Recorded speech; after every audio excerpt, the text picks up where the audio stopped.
Assalamualaikum warahmatullahi wabarakatuh. Perkenalkan, nama saya Rabiah.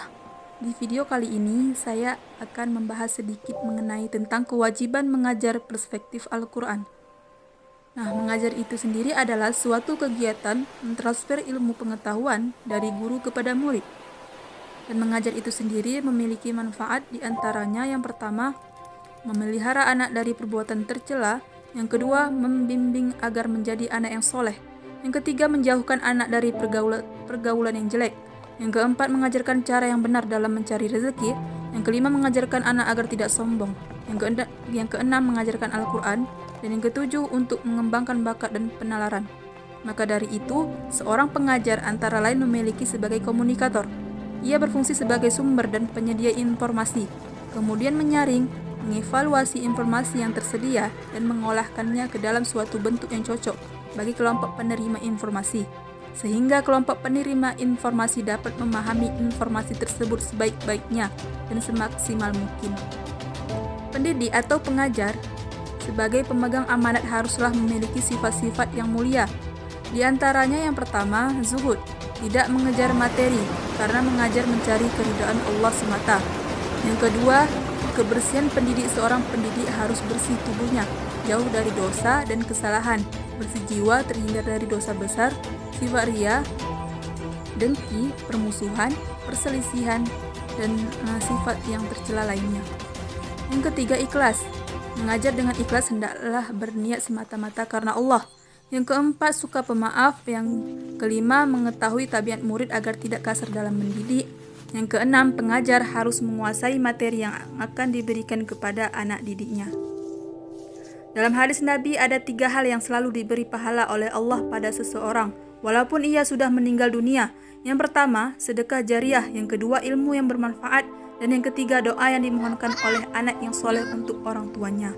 Dan mengenai ilmu yang bermanfaat, yaitu ilmu yang diajarkan oleh seseorang alim kepada orang lain, dan tulisan yang dapat bermanfaat bagi orang lain. Berkenaan dengan kewajiban mengajar terdapat dalam beberapa ayat Al-Quran. Salah satunya dalam Quran Surah Ali Imran ayat 104. Allah berfirman, dan hendaklah di antara kamu ada segolongan orang yang menyuruh kepada kebajikan, menyuruh yang makruh, dan mencegah dari yang mungkar, dan mereka itulah orang-orang yang beruntung.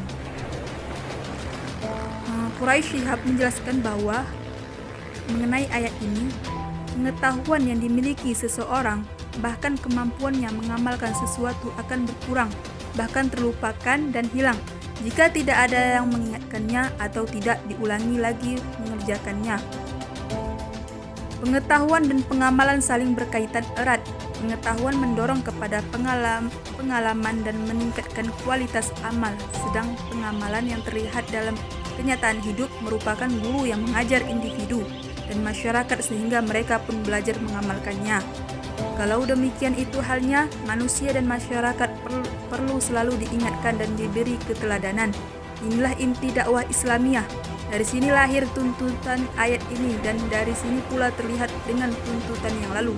Kalaulah tidak semua anggota masyarakat dapat melaksanakan fungsi dakwah, hendaklah ada di antara kamu, wahai orang-orang yang beriman, segolongan umat, yakni kelompok yang pandangan mengarah kepadanya untuk diteladani dan dengar nasihatnya, yang mengajak kepada orang lain secara terus-menerus tanpa bosan dan lelah kepada kebajikan, yakni petunjuk-petunjuk ilahi, menyuruh masyarakat kepada yang makruh, yakni nilai luhur serta adat istiadat yang diakui baik oleh masyarakat mereka selama hal itu tidak bertentangan dengan nilai ilahiyah, dan mencegah mereka dari yang mungkar, yakni yang dinilai buruk lagi, diingkari oleh akal sehat masyarakat.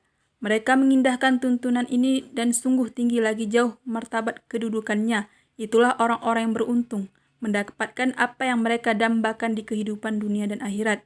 Orang yang beruntung dirinya memperoleh kesempatan untuk mendalami agama.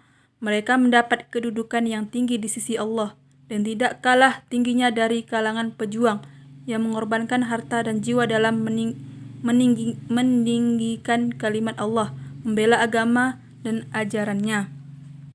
Nah, inilah salah satu ayat tentang kewajiban mengajar. Baik, sekian dari saya.